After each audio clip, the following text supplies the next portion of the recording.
Hoje eu vou fazer um vídeo rápido aqui para vocês sobre a educação sentimental e para que serve, né? Qual a sua finalidade? Até porque esse nome, educação sentimental, ele é um pouco estranho, né? Tem uma música do Kid Abelha com esse nome, né? Mas não quer dizer muita coisa, né?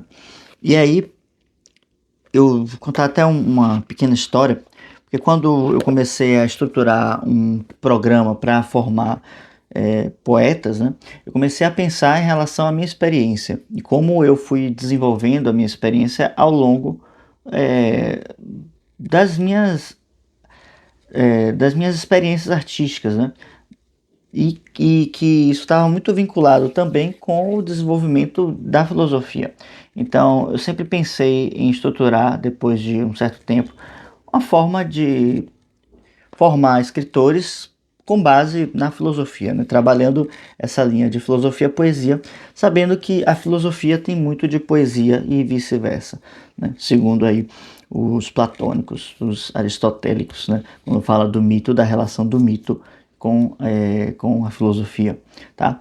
E daí então eu fui olhando na minha experiência e percebendo que precisava se realizar alguma coisa que tirasse o, a pessoa, né, o poeta, aquele que queria se candidatar a ser um escritor, dessa prisão emocional, dessa, dessa trava, né, que a gente tem, que em espanhol se lê anquilosamento, né? Não sei se essa palavra tem um correspondente próprio no português, né? Mas dá essa ideia de estar acorrentado,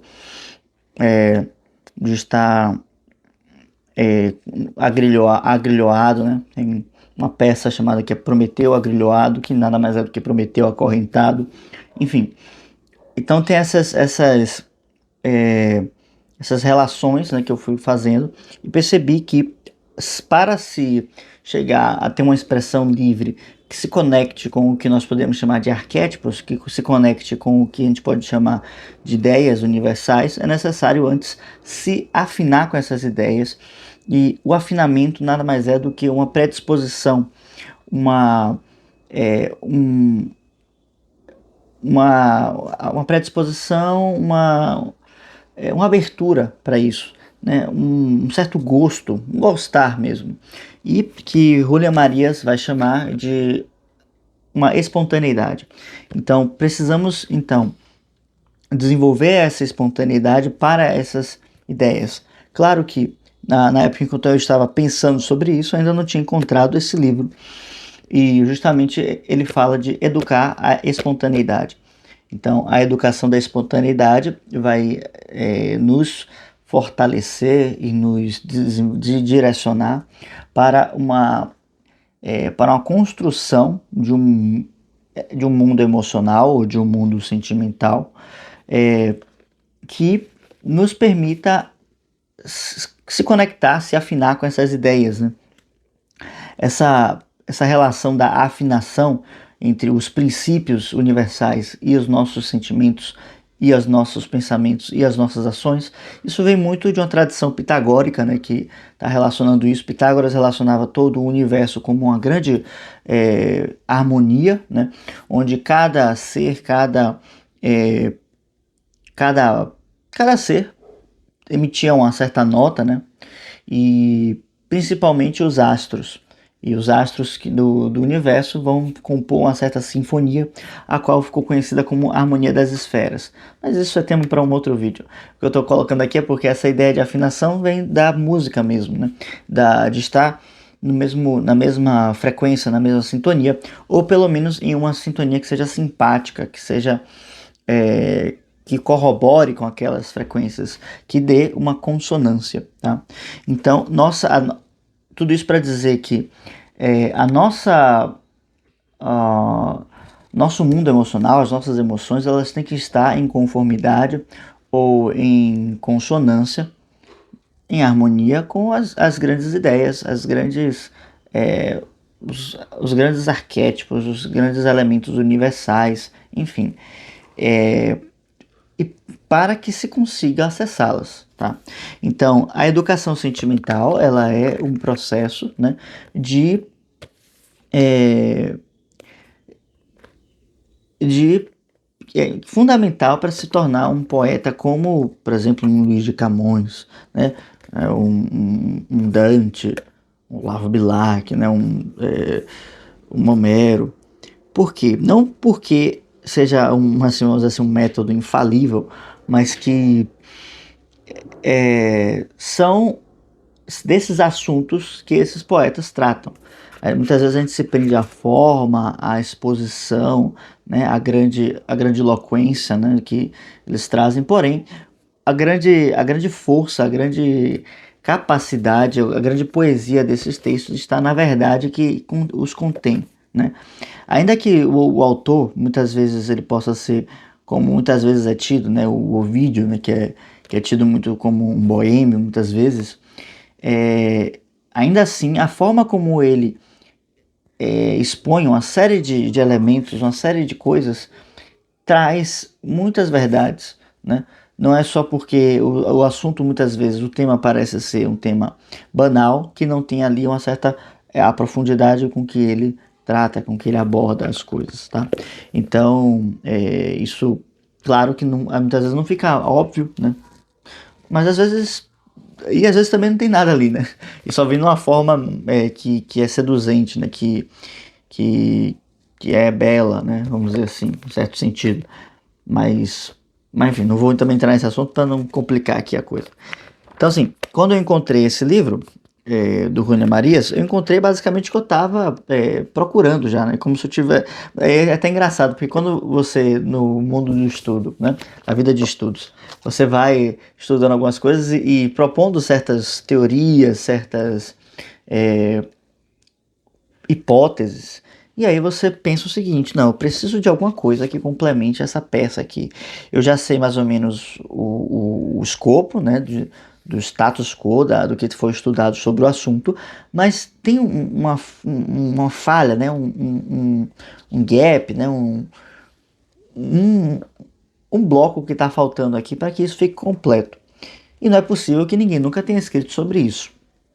É difícil que se encontre, né, essa que se chegue nessa conclusão. Ninguém nunca se escreveu sobre isso. Mesmo hoje com a internet, mesmo hoje com as inteligências artificiais, com uma facilidade enorme de acesso a uma série de dados, ainda assim tem coisas que a gente não estão catalogadas, tem coisas que não foram muitas vezes colocadas a descoberto, né?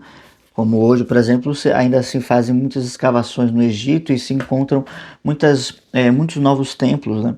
E isso, enfim, é um processo que cada vez mais a gente vai tendo mais material para poder ter acesso. Mas ok, então, Julian Marias, ele pegando aqui da orelha do livro, né? Ele foi um discípulo, né, do Ortega Gasset, foi considerado assim, um principal discípulo, e o Ortega ele meio que fundou uma espécie de escola de Madrid, né, um círculo de estudantes, onde eles se dedicaram a certos assuntos filosóficos, e, e tem uma abordagem assim até certo ponto, podemos dizer, tradicional, né?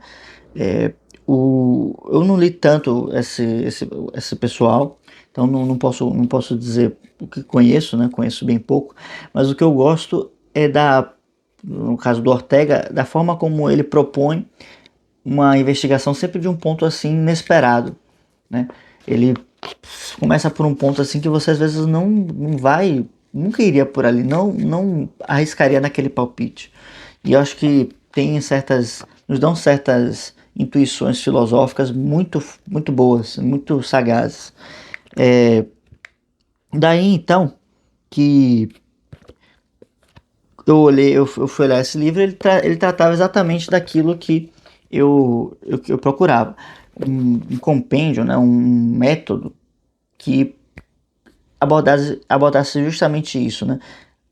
O desenvolvimento emocional para que se conecte com os grandes elementos ou os grandes feitos dos heróis, dos modelos da história, para que a gente possa se afiançar na realidade e poder transcendê-la, poder chegar a uma abordagem universal.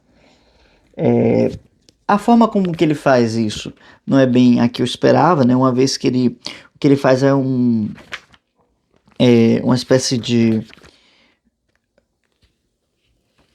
como posso dizer, de história, né, da literatura espanhola, né? E só depois, lá pro final do livro, que ele vai trazer uma série, as suas considerações, né?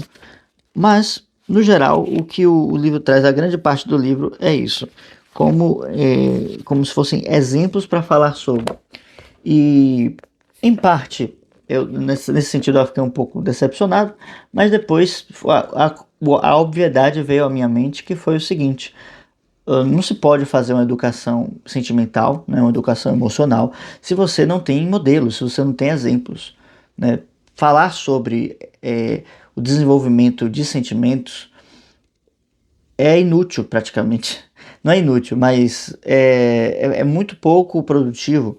E o que mais gera resultados, o que mais gera efeitos é o contato com a literatura sentimental, com o desenvolvimento disso, com quem desenvolveu esses sentimentos. E por isso que eu falo aqui no canal, o artista é aquele que mais ama, porque ele, para atingir o ápice do seu desenvolvimento, para atingir a maestria do seu ofício, ele vai precisar desenvolver uma série de sentimentos que muitas vezes ele não tem acesso no seu cotidiano e vai precisar beber, se inspirar nos grandes mestres, nas grandes fontes. Então, assim, o, o, o artista, nesse processo, ele vai se formando a partir dos sentimentos emprestados, vamos assim dizer, por um processo de analogia, de imaginação, de intuição, né? E ele vai, então, se apropriando disso a partir do material poético e se inserindo nessa tradição. E ao se inserir nessa tradição, ele consegue, então, desenvolver e colocar não só aquilo que passa por ele, mas aquilo que passou pelos outros a qual ele conheceu, né? Seja um Camões, seja um Cruz de Souza, seja, enfim, Miguel de Cervantes, qualquer artista que traga em sua obra essa força sentimental, tá? E aqui, sentimental, a palavra sentimental, a gente pode carregar um certo preconceito, né? E, e por algum momento eu também tive essa trava, né? Que é o seguinte: a gente tem uma taxa, né? A gente taxa as pessoas pejorativamente de serem sentimentais, né? E por sentimental, uma pessoa que é descontrolada emocionalmente. E aqui no caso é justamente o contrário. Na verdade, o sentimental aqui ele tem uma conotação bem neutra, né? Tudo que é dos sentimentos, tudo que é do mundo emocional, ele é sentimental, tem um viés sentimental. E não é, isso por si só não é algo ruim, tá? E nós vamos aprendendo então, na medida em que a gente vai assimilando a, o conhecimento da filosofia, da cultura, né? Vai absorvendo mais cultura, vai percebendo que a gente pode sim ter uma abordagem racional para as coisas, bem como ter uma abordagem sentimental. E que uma coisa não exclui a outra, pelo contrário, elas se complementam, elas se fortalecem, elas trazem uma visão mais integrada do todo, tá? E aí, em minhas reflexões, em minhas pesquisas para poder trabalhar com o pessoal no Clube do Livro sobre Plotino, né, Em Busca da Beleza, o link vai estar aqui na descrição caso você queira acessar o Clube do Livro, tá? Nessas pesquisas eu encontrei um termo que Santo Tomás usa, que é o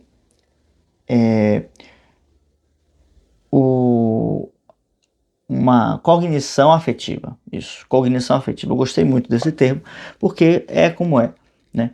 A afetividade, ela traz em si uma certa cognição, uma compreensão da realidade que não está relacionada com nossa razão, né? Os elementos de percepção, as emoções, as sensações, tudo são elementos que a gente precisa, que a gente toma contato. Muitas vezes a gente não tem como falar, verbalizar, mas que fazem parte da nossa constituição do mundo, da nossa cosmovisão, da maneira como nós assimilamos a realidade ao nosso redor. tá? Então, vamos ficando por aqui por hoje. A educação sentimental já tem a sua explicação breve aqui, né? Mas posso fazer outros vídeos sobre também. O principal é isso: permitir que nossos sentimentos se afinem com os elementos universais, para que a gente possa ter acesso a esses elementos elevados, tá? Então, a educação sentimental tem essa finalidade.